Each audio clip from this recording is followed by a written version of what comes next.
नाशिक विमानतळासमोरील गट नंबर 1097 मधील तत्व सप्लिमेंट प्रायव्हेट लिमिटेड कंपनीने ग्रामसभेची कोणतीही परवानगी न घेता न स्वतःची मालकी हक्क असताना शेजारील नैसर्गिक नाल्यात अतिक्रमण करून नाला हा बुजवला असल्याचे निदर्शनास आले। त्यातच सततच्या सुरू असलेल्या पावसामुळे पाणी हे नाला हा बुजवल्यामुळे नाल्यात न जाता परिसरातील शेतात जात असून त्या पाण्यामुळे शेतीच्या अतोनात नुकसान होत असून शेतकरी आर्थिक संकटात सापडलाय। यामध्ये शेतकऱ्याच्या अतोनात नुकसान झाल्याने शेतकऱ्यांनी या नाल्यासंदर्भात जानोरी ग्रामपंचायतला येथे सप्लिमेंट प्रायव्हेट लिमिटेड कंपनी विरोधात तक्रार अर्ज केला होता। शिवाय नाशिक विमानतळासमोरील जागा असल्याने हे साचलेले पाणी विमानतळाच्या रस्त्यावर येत असून येथे येणाऱ्या जाणाऱ्यांची कायम वर्दळ असते, त्यामुळे येथून चालणं देखील कठीण होत असते। त्यामुळे येथील वर्दळ ही या साचलेल्या पाण्यामुळे थांबायच्या मार्गावर आहे। तसेच जानोरी ग्रामपंचायतने या कंपनीला या आधीही अनधिकृत नाल्यासंदर्भात नोटीस बजावली होती।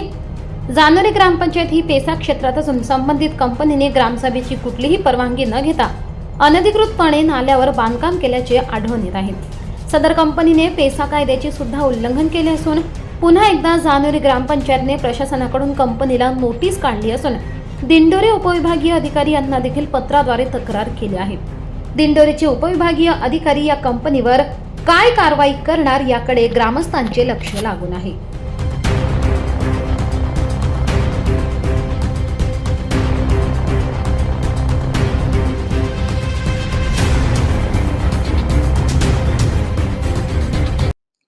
जानोरी येथील तत्व सप्लिमेंटरी प्रायव्हेट लिमिटेड कंपनीला औद्योगिक प्रयोजनार्थ बांधकाम परवानगी दिलेली होती, परंतु सदर बांधकाम परवानगी दिलेल्या अटी आणि शर्तींचं सदर कंपनीने उल्लंघन केलेलं आहे।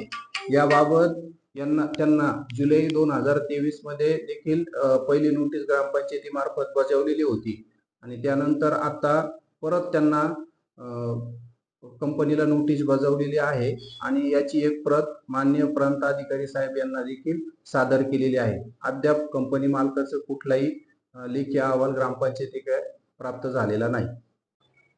जानोरी नाशिक एअरपोर्ट समोर सदर कंपनीने ग्रामसभेची कोणत्याही प्रकारची परवानगी न घेता नाला बुजवलेला आहे। त्या नाल्यामध्ये छोटा पाईप टाकल्यामुळे सदर पावसाचे पाणी हे शेजारील शेतकऱ्यांच्या पिकांमध्ये गेले, त्यांचं भरपूर नुकसान झालंय आणि उरलेलं पाणी त्या नाल्यात न बसल्यामुळे शेजारी एअरपोर्टचा रस्ता आहे त्या रस्त्यावरील पाणी उतरलं। त्यामुळे म्हणजे एअरपोर्टवर जाणारी रहदारी ती सुद्धा बंद पडायच्या मार्गावर आली होती। त्या संदर्भात आम्ही पंचायत समितीमध्ये तहसीलदार प्रांत साहेब यांना सदर झालेला प्रकार हा आम्ही पत्राद्वारे कळवलेला आहे। आपण त्या कंपनीला देखील नोटीस हो दिलेली आहे, त्या कंपनीला सुद्धा आम्ही सदर नोटीस दिलेली आहे आणि त्या संदर्भात आता प्रांत साहेबांना आम्ही पत्राद्वारे कळवले।